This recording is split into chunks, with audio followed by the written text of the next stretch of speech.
Aujourd'hui, on se retrouve pour la dernière partie de la fabrication de la console en matériaux de récupération.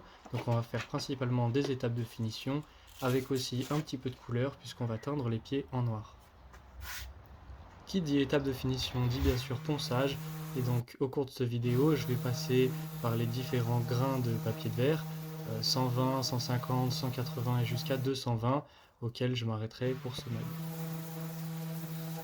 Entre chacune de ces étapes, je vais venir passer un chiffon humide sur ma surface qui va permettre aux fibres du bois de se relever, et je poncerai donc avec le grain d'après. Ça va me permettre à la fin d'avoir un résultat vraiment impeccable, et surtout si je mets une finition avec de l'eau, que le grain ne se relève pas à ce moment-là. C'est aussi la première opportunité qu'on a de voir le veinage sur le bois, puisque l'eau va faire ressortir les contrastes, et donc on va pouvoir se rendre compte de ce que le meuble va donner. Pour avoir un résultat vraiment parfait au ponçage, je ne vais pas hésiter à me rapprocher de ma surface, puisque avec les reflets de la lumière, ça va me permettre de voir quelques détails que je n'aurais pas vus sinon. On voit par exemple apparaître les petites queues de cochon, ce sont des petites spirales que laisse la ponceuse et qu'il faut vraiment enlever, sinon on les aura encore après l'étape de finition. Alors cette fente, elle est dessous le meuble et à l'arrière, donc j'ai pas voulu la cacher ou la remplir. Je vais simplement venir enlever les parties d'écorce qui sont prêtes à tomber, et je vais venir aussi la poncer légèrement pour faire une surface propre.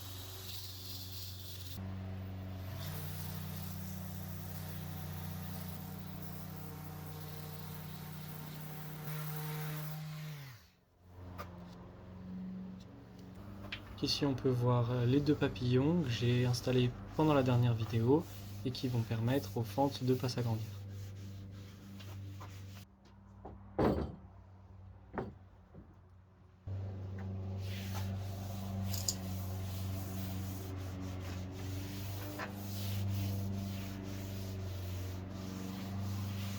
Alors, le travail avec des matériaux de réemploi m'oblige à faire encore une étape supplémentaire, puisque là je vais venir traiter mes planches avec un anti-verre et anti-termite.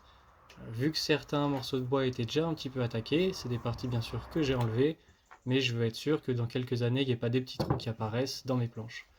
Voilà pourquoi j'ai passé presque 3 couches de ce produit qui va vraiment pénétrer à l'intérieur du bois. Et bien sûr la couleur qu'on voit pour l'instant, ça va pas être la couleur finale, puisque c'est un produit qui va sécher, et donc on va retrouver l'aspect naturel du noyer. Avant de venir appliquer ma teinte sur ce pied, je vais d'abord la dépoussiérer correctement. Donc pour ça, je vais commencer par un petit coup de soufflette, et ensuite je vais passer un chiffon microfibre avec un petit peu d'alcool à 90.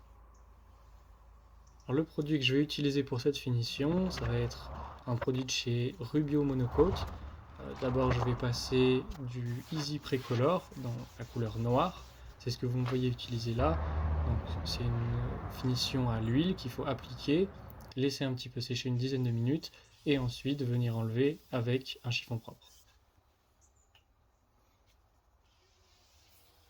Pour me rendre compte du rendu, je vais réassembler mon piétement, et je me rends compte que vu que c'est le plateau que je veux mettre en lumière, on voit encore trop la traverse, donc je vais aussi la teindre en noir.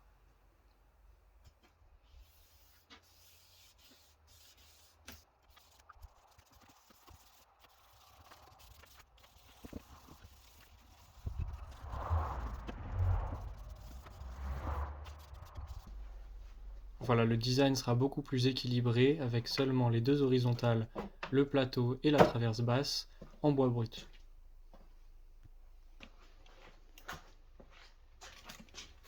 Tout à l'heure on a mis la teinte noire, et là on va maintenant mettre la finition. C'est une finition à l'huile, un bicomposant qu'il faut mélanger de chez Rubio Monocoat encore une fois.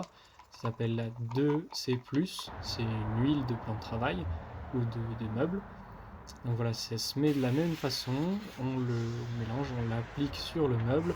Moi je l'applique avec une carte pour que ça soit plus facile et qu'un chiffon ne s'en imprègne pas. Et ensuite on enlève l'excédent avec là aussi un chiffon propre. C'est une finition que j'aime beaucoup utiliser puisqu'elle va garder des tons assez naturels en apportant un petit peu d'aspect satiné.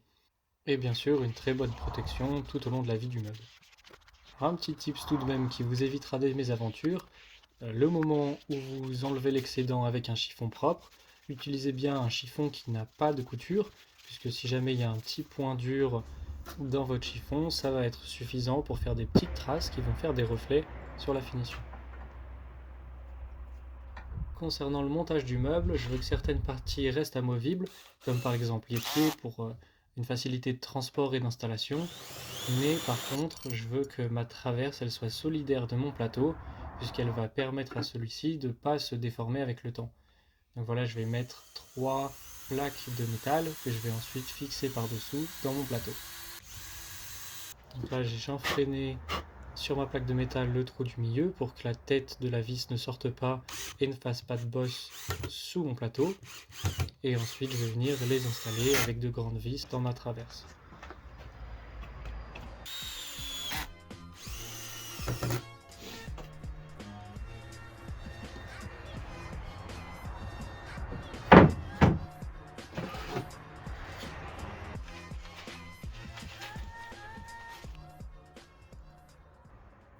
Je vais ensuite reporter la position des trous sous mon plateau et venir y installer des pas de vis en métal.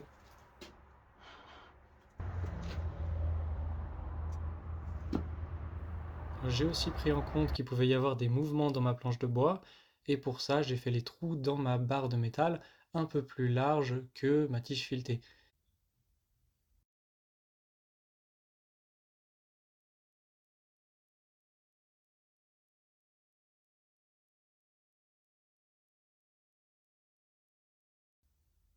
Et voilà, donc après un dernier montage, voici enfin le meuble fini. Merci beaucoup d'avoir suivi cette vidéo de fabrication jusqu'à la fin. Je ferai sûrement d'autres vidéos par la suite un peu de ce type. N'hésitez pas, si vous avez des suggestions en commentaire, si vous avez des meubles que vous voulez voir, ou si un format différent vous intéresse. Merci à tous et à bientôt.